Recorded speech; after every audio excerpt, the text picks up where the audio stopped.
Ya Sheikh, Barakallahu Feek, there's a brother in our community in America who says this.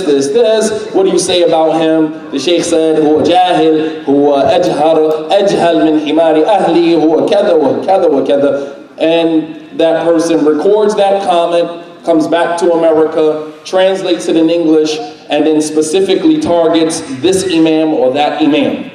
That's how it goes. That's how the game is played.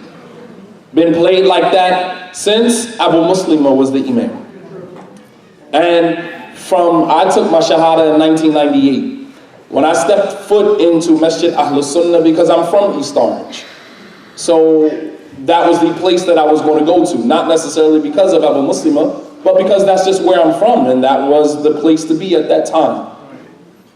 From the moment I stepped into that community, whispers will already begin to spread. Sheikh Rabia warned against this one, warned against that one, or whatever the case may be. And that was my introduction to this trend that has continued all the way until it impacted me. Think about that for a second. I came into Islam in 1998. 1999, I stepped foot in Masjid Ahlus Sunnah. Sheikh Rabia warned against this one or this one, or this Sheikh warned against this one or that one. And I'm hearing this as a new convert to Islam. Fast forward 10, 15 years later, I'm a victim of the same trend. I'm a victim of the same trend. How did that start? Why did it start? And how do we cushion our communities for these comments, these warnings to continue fragmenting us? And should these warnings cause us to look at these scholars differently? And I'll start with Abu Usamah, since he's the elder from amongst us and he's been around longer than all of us, and he knows more about this trend and where it started and why, more than probably anyone here. In actuality, historically, this problem goes back way before we were even born and we were Muslims. This is an old issue that Muslims have done, Muslims who have diseases in their hearts. So the Salaf came up with this concept. I think it's really important that you guys leave this place understanding this. They said, like, our brother is Mufti, Muneer, Mufti, Mink. So you know that word. They said, Al-Mufti, Asir, Al-Mustafti. The one who's given the fatwa is the captive of the one who's asking the question. Meaning, if I come with a question, it could be loaded. I want to use it against my wife. I want to use it against my adversary. It may be loaded. Or it's a sincere question, and the sheikh has to answer based upon what I'm saying. So if I say to the sheikh, hey sheikh, there is a brother who talks bad about Abu Bakr and Umar, radiyallahu anhuma. What do you have to say about that? What else is the sheikh going to say other than that person who's talking bad about Abu Bakr and Umar? You have to check his head. You have to check his iman. What's wrong with that guy? So I ran back and I said, Sheikh so-and-so said, this guy is crazy, got to get his head checked. Because the sheikh is going to answer based upon what he's given. So he's not blameworthy necessarily in those cases. But the point is, this issue goes back way before we were even Muslims. It's an old school move that people used to use a long time ago to get their opponent. Another issue that I wanted to mention, and I think this is really critical, because it's from the angle of what the Prophet told us to do, sallallahu alaihi wasallam, if Allah bestowed a ni'mah upon you. He said, "At-tahaddathu bi-ni'matillahi shukruha." If you talk about the ni'mah that Allah bestowed upon you, it's a form of giving thanks. وَأَمَّا بِنِعْمَةِ رَبِّكَ فَحَدِّثْ. Talk and tell the people about the name of Allah. The people you love, obviously, so you don't get the evil eye, you don't get haters. But one of the ni'mahs that Allah bestowed upon me is, when I was in Medina in the late 80s, the doors of Salafiyya opened to me from Asham, and Al-Albani was there. So it was his dawah that, for me, I gravitated more than anyone else. So as a result of that, you'll find that sheikhs like Al-Albani And they were around when all this drama was happening. People used to call them. It's on YouTube, you can find it. Sheikh, there's a person who says this, the Sheikh will say, who are you? Who are you? Do I know you? Do you know who knows me? Do I know you? And he would do that. And he would try to get the guy off of that thing he's asking about this and that. The Sheikh could smell something is fishy here. Ibn Baz, Ibn Uthaymeen, those ulama, rahmatullahi alayhim, those people during my time, they had a different awareness than what we find now. Now, some of the shuyukh are blameworthy, and that's the elephant in the room. We gotta call it how it is. Where the sheikh is saying to people, if you don't say something about this, I'm gonna bring you down. You understand? I'm gonna bring you down if you don't do that. So what happens now is, the sheikh, he doesn't ask. And in the climate that we're dealing with, the climate all over the world, even places where the Muslims have armed conflict, in Libya, in Iraq, in Syria, Salafiyya is there. So when the sheikh gives a fatwa there, it's not just boycotting people and character assassination. This is somebody coming up with an AK and blasting people now. And the sheikh is talking, and that stuff is happening in the Muslim world. And that stuff is happening in the Muslim world. And the sheikh is still saying things that is potentially inflammatory, deadly even. So what we have to do is understand, this is not a new thing. This thing goes back a long, long time ago. But now we do have to look back and we say, some of the ulama of Islam, they're not blameworthy at all, because he is the captive of the one who's asking the question, and he answers the question just based upon what's being asked. But then there are some people who have a vested interest to be raised up, propped up, to be looked at as the Don. There's just no other way of putting it. The sheikh just wants to be the boss. And some of us, we had enough sense that we never, ever, ever, ever drink the Kool-Aid. Not one day, not one time. Some of us, and those of us who did drink the Kool-Aid, no problem, alhamdulillah. We're happy that our brothers came back, because we all make mistakes one way or another. So that's my 2 cents as it relates to this issue, and a lot more can be said, and I'm sure that the brothers are going to say those things.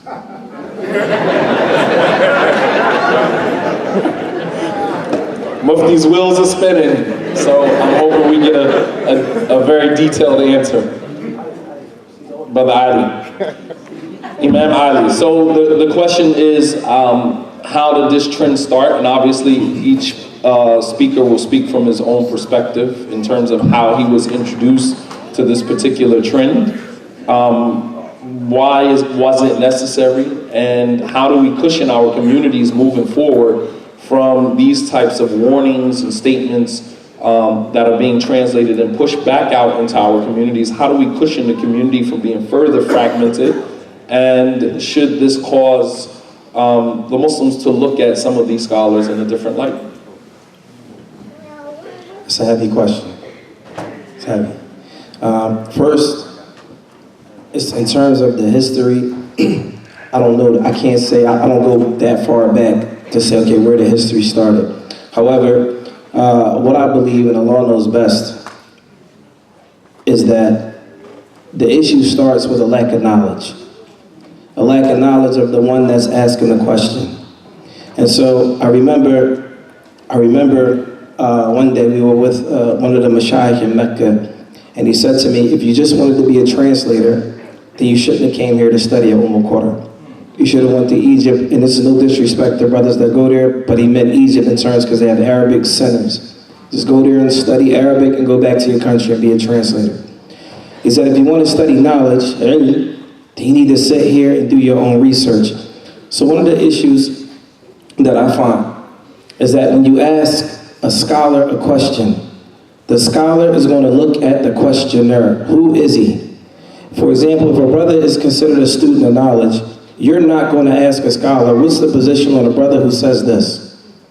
A student of knowledge is not going to ask that question. Understand that, brothers and sisters. A talib ilm will not ask a question like that. That student of knowledge will do his due diligence. He will research the issue, find out the statements of the Salaf, and come up with his own opinion, and then ask a scholar about that. In other words, Sheikh, this is my research, this is what I came up with, what do you think about that? And if that scholar says, no, that's not correct, he has enough courage in himself to ask, well, why do you oppose that? I believe this to be correct. If you say this is not correct, what's your evidence to support it? These are the conversations that we used to have with the ulama. These are the conversations that we would have. So, having said that, when a student of knowledge or a person that has a question that they call overseas and ask questions, the scholar automatically assumes that this person doesn't know anything because he didn't bring anything. The only thing he brought was a statement from someone else, and so they're going to treat you like that, like you don't know anything. So when they give you a ruling based on a person, they're treating you as if you know nothing about Islam at all. That's number one. That's one aspect. With regards to, okay, so how do we move forward from that? One of the ways is holding people accountable. Holding those who questioned the scholar, who sent the, hold them accountable. When you hear a verdict back, hold the scholars accountable. Everyone has to be accountable. There was a situation in Germantown Masjid years ago. A particular scholar got involved and he made statements about it. I went to his house after Fajr.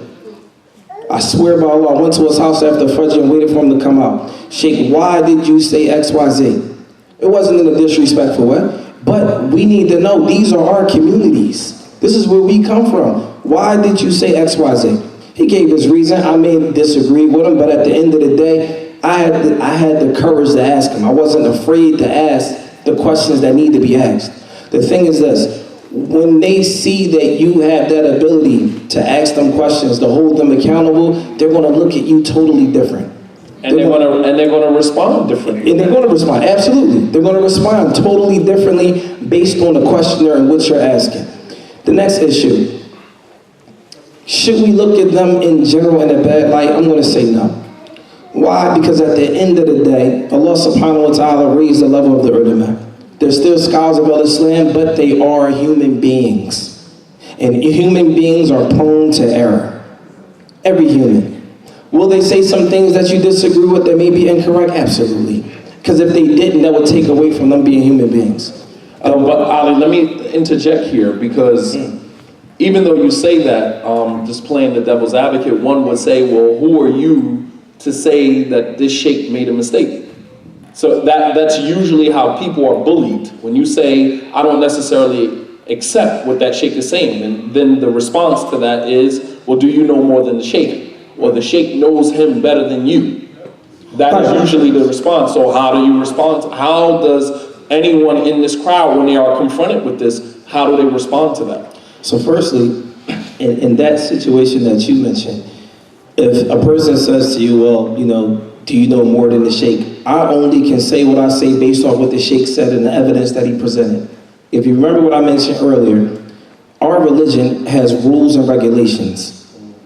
Just like with any job and any facet of life that you embark upon, there are rules. For example, if a person works on a job, you can't be held accountable for that job until you understand what's required of you and the rules and regulations of that job. If a person wants to get a driver's license, they have to read a manual and understand the rules and regulations associated with driving a vehicle. The same thing applies to Islam. If a scholar is going to give a verdict on something or someone, there are rules to the game. If you don't know the rules to the game, then obviously you're a person that can't speak. But if you're talking about a person that studied Islam, you can't just tell me, for example, he's an innovator. There's rules to that. Well, what innovation did he do?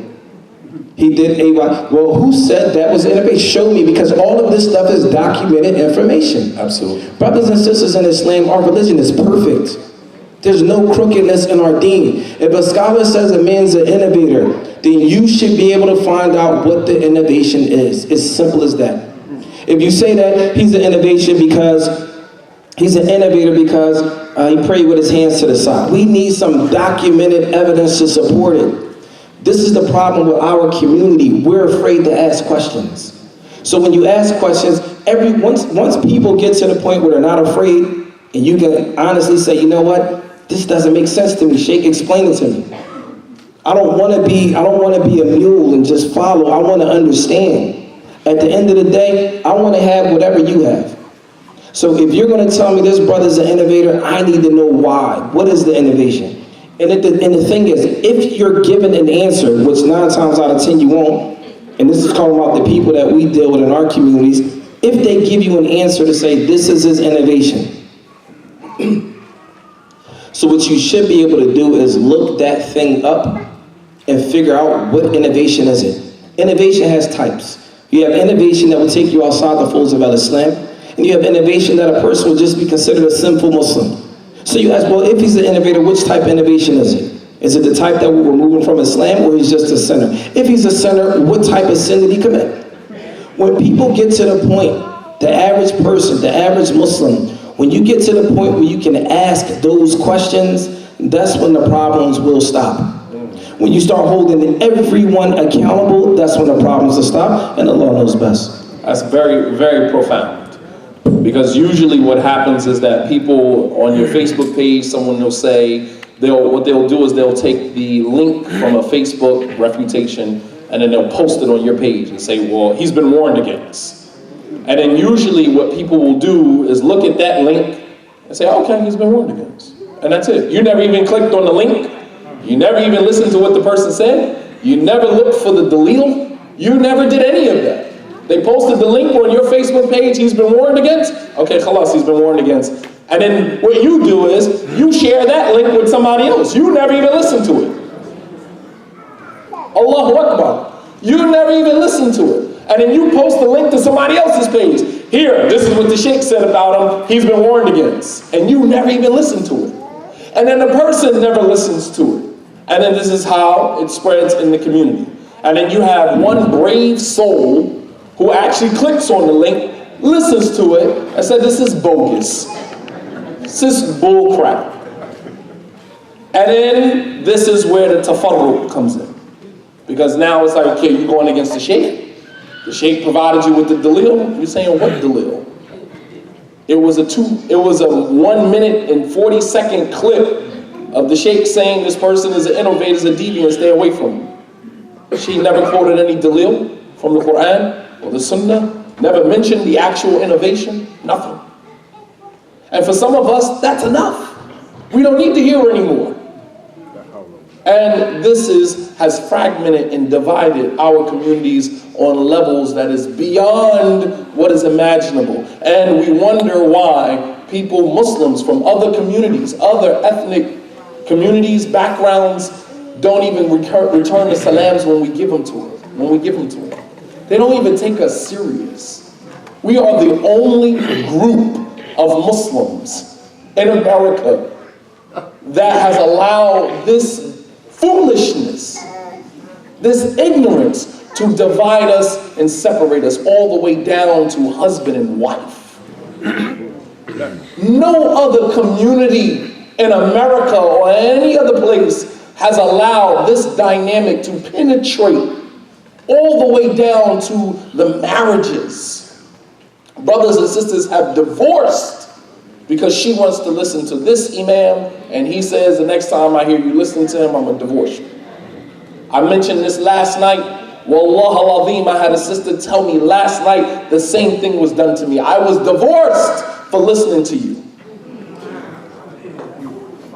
What other Muslim group in this country has allowed this level of ignorance to penetrate all the way down to the social fabric that is the building blocks of the community, husband and wife, separating communities, separating families. And as Imam Ali mentioned, the moment we start questioning things, because when you engage someone, you say, well, what's the sheikh's dalil? Come on, you know, well, you gotta ask me for the dalil. You know, they'll take you halfway around the world. It's well known. The sheikh knows him, right? You get all of these general responses. Don't be a moving target. No, stay right here. Give me the dalil. What's his innovation? Oh, he spoke about the scholars. So speaking about, okay, what was his statement? I didn't hear it. Somebody told me. It's like, come on, man. Go figure your story out. Go get your story straight first. Then come back and talk to me. When you start showing that you have some level of intellect, you will begin to now back people away from you. So with that being said, inshallah, I'll allow Brother Muhammed Muneer, inshallah ta'ala, to respond. I would say, no doubt, a very long, extensive answer could be given, but to keep things brief, Ali, he mentioned accountability. But Abu Usamah, Abu Zubair, and Abu Zainab, they just mentioned accountability in general. Now I want to finely tune the term or the concept of accountability. My humble opinion, the accountability cannot be aimed at one direction. It can't just be one direction, one party, one class of accountability. I feel that the accountability has to be divided 3 times or spread out in 3 classes of people. Accountability of the scholar, accountability of the da'iyah, the da'i, the student of knowledge, the imam, he has to be accountable, the translator, and the layman 9 to 5 Muslim, you, not all of you, but in general, you're accountable as well. And it's not just the fault of the scholar. Can't just blame it on the sheikh. The sheikh is evil. The sheikh has destroyed our community. The sheikh, he has brought no good to our community. Perhaps. But there's accountability for you. You didn't memorize Sahih Bukhari, you didn't study in Yemen, you didn't go to Egypt, but you do have a brain. Allah gave you basic common sense, which is a genius in work clothes, as they say.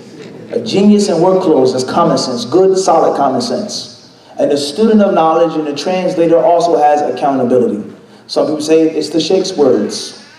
Okay, they are, but you translated it. Everybody understand this? The sheikh said it. I'm just giving you what the scholar says, but you're accountable. You're held responsible for the validity of your translation, for translating everything that he said, and for also giving the sheikh valid, accurate information. When all 3 tiers are in cohesive movement, the system is going to be thorough. Everyone is accountable. What the sheikh says, how it's presented to the people, and how you respond. If you allow a man, and this is, once again, this is no disrespect to anybody, but this is the truth. If you allow a man, if I ask you a question, hypothetically, Sheikh Fulan, and I'm not talking about one scholar. If you think it's talking about one scholar, then put on the shoe if you feel that it fits. What does Sheikh Fulan look like? If I ask many of you, some of you made Umrahs, but what does he look like? You wouldn't have a clue. If the sheikh walked in the door and walked by, you think it's some old man. You wouldn't have a clue what he looks like. What's his kunya? What does he specialize? You don't know anything about this sheikh. And you allow him to dictate, to become a dictator and to control and rule your community and separate and split up and divide and destroy and demolish. That's your fault. That's your fault. Right. And you can't blame that on the sheikh. Everybody understand this? A student of knowledge who's just a donkey, an ass, that carries around books. The sheikh said, this one said, I translated, without using his mind and the basic skills that Allah gave him. That's his fault. And the scholar who allows people to manipulate him and to use him as a weapon against their enemies, their opponents, their adversaries, that's his fault for allowing himself to be manipulated and to be used. Everybody's accountable and everyone is going to be held responsible on the day of judgment. So that's first and foremost. Accountability is not just for a scholar. It's your fault too. It's your fault. It's your fault, sister. It's your fault for allowing it to happen and allowing it to take place again and again and again and again. It can't be an accident. It's impossible for 20 years to go by and the same thing to just be an accident. It's a program, it's a system, but you allowed it. You allowed it. The student of knowledge and the scholar, everyone's accountable. That's first and foremost. Now, not to take too much time up. No, continue. Let's make a few examples, inshallah. Allah says in the Quran al-Kareem, in the 10th chapter, Surah Yunus, and towards the end of the surah, ألا إن أولياء الله لا خوف عليهم ولا هم يحزنون الذين آمنوا وكانوا يتقون لهم البشرى في الحياة الدنيا وفي الآخرة لا تبديل لكلمات الله ذلك هو الفوز العظيم. Allah says, indeed, for sure, the awliya, this word says awliya, plural of wali, and we'll translate what that means later on and interpret it. The walis of Allah will have no fear and no sadness and no grief whatsoever. Who are the walis of Allah? As if someone asked a question. Allah says, الَّذِينَ آمَنُوا, those who used to believe, وَكَانُوا يَتَّقُونَ, and they had taqwa. Allah then says in the next ayah, لَهُمُ الْبُشْرَى فِي الْحَيَاةِ الدُّنْيَا وَفِي الْآخِرَةِ. For theirs is glad tidings in this life and in the hereafter. لا تبديل لكلمات الله. No one can change what Allah has said. ذلك هو الفوز العظيم. Allah says, indeed, that is the great success. In the well-known hadith, you all know, it says that Allah Azza wa Jal said, من عاد لي وليا فقد آذنته بالحرب. Anyone who abuses, who annoys, anyone who aggravates, anyone who disrespects one of my walis, I have announced warfare. A state of war exists between Allah and between this person who's disrespecting one of Allah's walis. And there are other ayat and other hadith about the walis of Allah. So who's a wali of Allah? The wali of Allah has many meanings. From its meanings is a friend, a close friend, someone who is loved, someone who's protected, someone who's looked after, he's going to look after this person, an ally. So the Quran tells us that the friends of Allah, the protected slaves of Allah, the chosen slaves of Allah won't have any worries in this life or thereafter, period. So the wali in Islam has a tremendous status according to the Kitab and the Sunnah. Now, what's the first book that you studied when you accepted Islam? What's the first book that you studied when you learned about Salafi Dawah, a Dawah to Salafiyya? Back in the mid-90s, late 90s, it was a Dawah to Salafiyya. Now it's just Salafiyya. Back then it was Salafi Dawah. The first book you studied, perhaps it was Usul al-Thalatha, 3 fundamental principles of Islam. The first book you studied, Kitab al-Tawheed, Aqidah Wasatiyya, so on and so forth. Who wrote these books? Who's the author of Ibn Abdul Wahhab? Who's the author? Ibn Abdul Wahhab, correct? Ibn Abdul Wahhab, rahimahullah, many people that he lived with, many chieftains, many people of Arabia, their major problem, they had many, was the concept of the wali. The wali. And they said about Ibn Abdul Wahhab is that he's disrespecting the walis. He's reviling the walis. He's going against the walis. These awliya, these friends of Allah, they have no status to this man, Muhammad ibn Abdul Wahhab. You can't visit their graves. You can't kiss the walls of their graves. You can't swear by them. You can't slaughter for them. You can't make tawaf around their graves. You can't ask them for help. You can't wear a necklace with their names. He's disrespecting the walis of Allah subhanahu wa ta'ala. Any Muslim will say, a'udhu billah, who would disrespect one of the awliya of Allah? La khawfun alayhim wa lahum yahzanun. Who's going to disrespect Allah's wali? So Ibn Abdul Wahhab, rahimahullah ta'ala, the author of many books that you study and memorize, what did he say? He says, I never disrespected a wali. He says, and I never said that the walis don't have a status. And I never said that they aren't special and protected Muslims. What I said is they are not equal with Allah. They're not similar to Allah. You cannot slaughter in their name. You cannot make tawaf around their graves. You cannot kiss the walls of their graves. Allah has a status like no other. And beneath that status is the status of the wali. For you to take an orange and an apple and mix them together, that's what my dawah is against. So anyone who says that Muhammad ibn Abdul Wahhab says disrespect the walis has lied upon Muhammad ibn Abdul Wahhab. And the proof is my books. Read my books to find what I believe about the walis. You wish to make shirk with this wali. You wish to take this wali as a rival with Allah subhanahu wa ta'ala. And that is something that I am against. One of the main problems is not the concept of wali or shirk, we're not talking about it right now. It's to take the status of a scholar that Allah gave him and that a messenger gave them, and to make that status above and beyond what Allah and His messenger gave them. That is a huge problem. This is a scholar. He is to be respected, no doubt about that. This is a scholar. You are to ask him if you don't know, as the Quran says. This is a scholar. You benefit from him. You have good thoughts for him. You make an excuse for him. La shak, no doubt about that. As far as you giving the scholar the power and the ability that Allah and His messenger did not give him, or you mixing and jumbling the right of a scholar with the right of this one and that one and the leader, then that's where the flaw comes. So the brother, the student knowledge, who goes overseas and he says, I'm not disrespecting Sheikh Fulan, I'm not disrespecting him, but I just disagree. And I sat in the classes with Sheikh Fulan, and when she said, Ibn Qayyim, this one, that one, that one, if they're wrong, go against them. And that's the true way of the Salaf Salih. Imam Malik said, everyone will be refuted, his statement will be accepted, except for the one in his grave. And he pointed to the Prophet's noble grave. That's what Imam Malik said. So this is what these scholars taught us. Not to be a donkey and an ass. Use your brain, O student of knowledge. So if I differ with this sheikh, and I feel that he's right and the sheikh is wrong, it doesn't mean that I disrespected this scholar. It does not mean that I have no love for the scholars. But it means loving a scholar and following the truth are two different things. Respecting a scholar is in following the teachings of that scholar. And the scholar's teachings are to go back to your country, teach your people. Don't follow anyone if they say something which is wrong. So you are mixing and mashing things that don't belong, just like the people did with Muhammad ibn Abdul Wahhab. To slaughter in the name of other than Allah is shirk akbar. To love the wali and say, may Allah have mercy upon him and peace with him, that's from Iman and that's from Tawheed. Don't mix the two. You can visit the graves, say, make dua for the people in the graves, don't call upon them. So that's a major problem and a major issue. The next point, before we start, is with regards to the students of knowledge, quote unquote, or the da'is or the translators. The best way to summarize it, in Allah Alam, because it's a very long, extensive issue, is that all those who have power fear to lose it. All those who have power, they're afraid of losing that power.